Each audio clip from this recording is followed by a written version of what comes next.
Ecotourism, the network of farming and community connections created within the IPUX ecosystem, provides a foundation for ecotourism. Ecotourism embracing community-based tourism, organic tourism, sustainable tourism, and voluntourism is one of the fastest growing sectors within the tourism industry worldwide. A report by PLOS Biology valued the global ecotourism sector at 8 billion visits per year, generating $600 billion in ecotourism receipts worldwide. The market potential for building ecotourism to ASEAN's rural communities is huge, and in line with Thailand's Ministry of Tourism and Sports vision and Tourism Authority of Thailand's mission to encourage tourists to go local.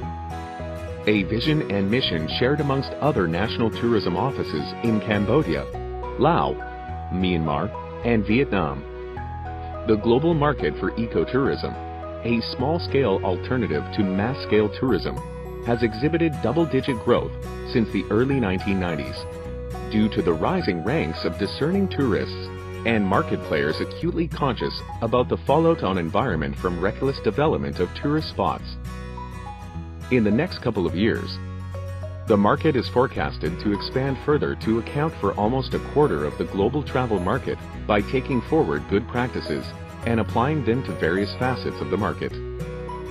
Thus, the ASEAN ecotourism market holds out a lot of promise, especially to new players in the field.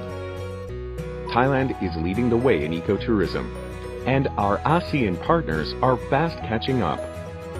A Thai NGO called Community-Based Tourism Institute, CBTI, has spent many years working in rural villages in Thailand. 40 Thai villages, from the far north to mangrove fishing villages in the south, have been involved, with the aim that tourism will contribute positively for people and the environment. CBT is seen as a tool for development. CBTI coordinated a radical initiative that recently brought together villagers from 9 Thai communities, along with the same number of Thai and UK tour operators, all carefully chosen for their sensitive tourism practices. It was a pioneering exploration of how these 3 strands could work together to attract responsible tourists to rural Thailand. Meanwhile, the award-winning Bangkok-based Local Alike team have 109 village homestay suppliers on their database. Local Alike forecast their revenue from the CBT program will top $4 million US by 2020. The company has been in business for 5 years and have seen a dramatic uptake on ecotourism in the past 18 months. The challenge for ecotourism, and specifically community-based tourism, CBT, is to develop a scalable product. Most operators encounter a barrier as they cannot source enough families and communities willing or equipped to receive tourists. They also lack the ability to communicate with all villages within their supplier network. This is the advantage of IPUX. Within our commercial ecosystem, we have an expanding base of rural communities across ASEAN. As more and more farmers enter the IPUX ecosystem, through Wisdom Academy, we will groom the farming communities so that they have the know-how to service ecotourists. And through blockchain technology, we can manage the product database of farms and communities in ASEAN willing and ready to host tourists, manage reservations, track visitor movement across the region, create a customer history, and organically grow the business. Blockchain technologies and smart contracts can promote CBT to prospective customers by identifying their behavior and potential for CBT, and manage bookings and payment transactions between customer and homestay. Blockchain also allows for interpretive planning of itineraries based on customer preferences. The ASEAN region has untapped potential and resource within the farming community to grow an profitable and successful ecotourism business. Farmers across Thailand, Cambodia, Laos, Myanmar, and Vietnam are all currently locked into a system of small-scale farming using traditional techniques and unaware of the revenue streams available through the IPUX ecosystem. Each country represents an opportunity for us In Cambodia, ecotourism is in its infancy, as the environment has taken a real beating over the years. It is considered one of the most vulnerable countries in ASEAN by environmental activists and experts. High canopy rainforest that once covered much of the country has been decimated by legal and illegal logging, reducing primary rainforest from 70% to 3.1% over 3 decades.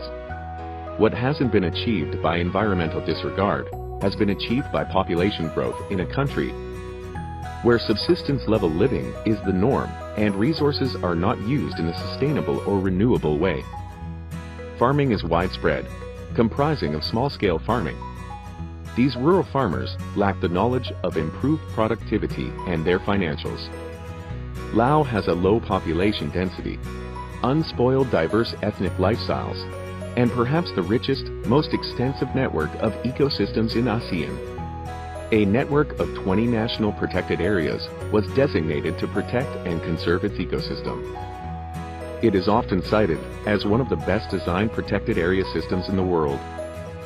It covers nearly 14% of the country, with large tracts of tropical monsoon forest, diverse wildlife populations, spectacular karst limestone formations, and a diversity of minority ethnic groups.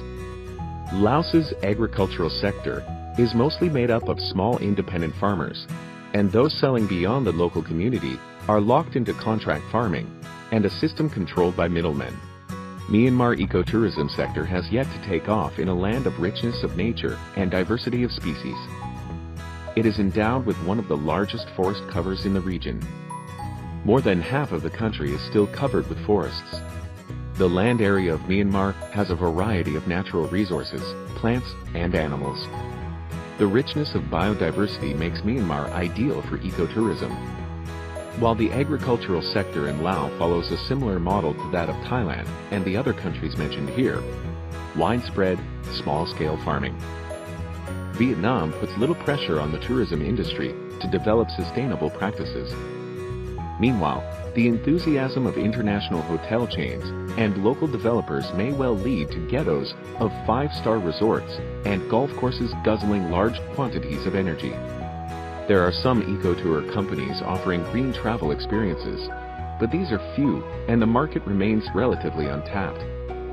Like the other countries mentioned here, the agriculture sector is made up of mostly small-scale farming. Once farmers receive capability development through the Wisdom Academy and have switched over to smart farming, they will have the opportunity to offer their farm stay within the IPUX ecotourism product portfolio, further strengthening the economic fortunes for our farming communities.